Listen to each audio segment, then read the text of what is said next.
उद्धव ठाकरे हा सूर्याजी पिसाळाची औलाद आहे। सगळी गर्दी आता भाजपाकडे आहे, सगळी गर्दी आता एकनाथ शिंदे साहेबांच्या शिवसेनेकडे आहे। त्यामुळे आता त्यांचं वैफल्यग्रस्तपणातून केलेलं त्यांनी ते स्टेटमेंट आहे। त्यामुळे उद्धव ठाकरे आता पूर्णपणे व्हायबल झालेला माणूस आहे। रोज दिव्याच्या गाड्या मातोश्रीकडं, प्रोटोकॉल, झेड+ सुरक्षा सगळं गेलं ना, काय राहिलं नाही।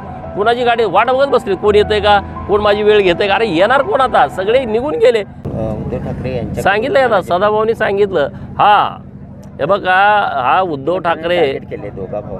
ठाकरे हा सूर्याजी पिसाळाची औलाद आहे। 2019ला या महाराष्ट्रातल्या जनतेने देवाभाऊंना मुख्यमंत्री होण्याचं बहुमत दिलं होतं आणि तुम्ही अनैसर्गिक अलायन्स केली। काँग्रेस, राष्ट्रवादी आणि शिवसेना अशी कधी अलायन्स महाराष्ट्रामध्ये झाली होती का? हे सूर्याजी पिसाळाचं काम उद्धव ठाकरेंनी केलेलं आहे। देवाभाऊ या महाराष्ट्रातल्या गोरगरीब लोकांच्या गळ्यातील ताईत आहेत। या महाराष्ट्रातील उपेक्षित, वंचित, पीडित, प्रतारित, अपमानित लोक, 18 पगड जातीची लोक, 12 बलुतेदार, भटके विमुक्त, ओबीसी, मायनर ओबीसी, शेतकरी, कष्टकरी, आदिवासी आणि मागासवर्गीय यांचे हृदय सम्राट आहेत देवाभाऊ। आणि त्यामुळे उद्धव ठाकरे काय बोलला आणि कुठलं स्टेटमेंट केलं याला काडीचं महत्त्व नाही। हे सूर्याजी पिसाळाची औलाद आहे। 2019ला त्यांनी देवाभाऊंचा घात केला। महाराष्ट्रातल्या जनतेने भरघोस मतदान देऊन 237 आमदार महायुतीचे दिले। पुन्हा देवाभाऊ महाराष्ट्राच्या सत्तेमध्ये आले आणि पुन्हा काल आषाढी एकादशीची म्हणजे आजच पाटे आज पुन्हा एकदा देवाभाऊंच्या उपस्थितीमध्ये पांडुरंगानंच तो दिलेला आशीर्वाद आहे आणि पांडुरंगाची पूजा परत देवाभाऊंच्या उपस्थितीमध्ये आज त्यांच्या हाताने आज झालेली आहे।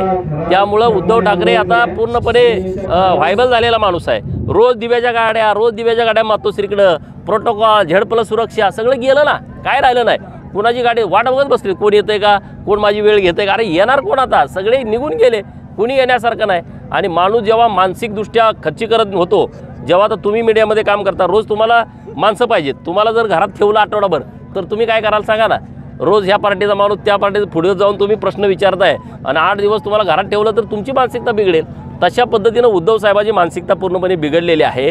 तिकडं कोण वेळ पण मागणार आणि तिकडं भेटायला पण कोण येणार। सगळी गर्दी आता भाजपाकडे आहे, सगळी गर्दी आता एकनाथ शिंदे साहेबांच्या शिवसेनेकडे आहे। त्यामुळे आता त्यांचं वैफल्यग्रस्तपणातून केलेलं त्यांनी ते स्टेटमेंट आहे। राज ठाकरेमुळे त्यांना काय फायदा होईल का? आगे देखो होता है क्या। अजून राजकारणात निवडणुका खूप पुढे आहेत। आता नेमकी काय परिस्थिती होती ते आमचे वरिष्ठ या सगळ्या विषयावरती बोलतील।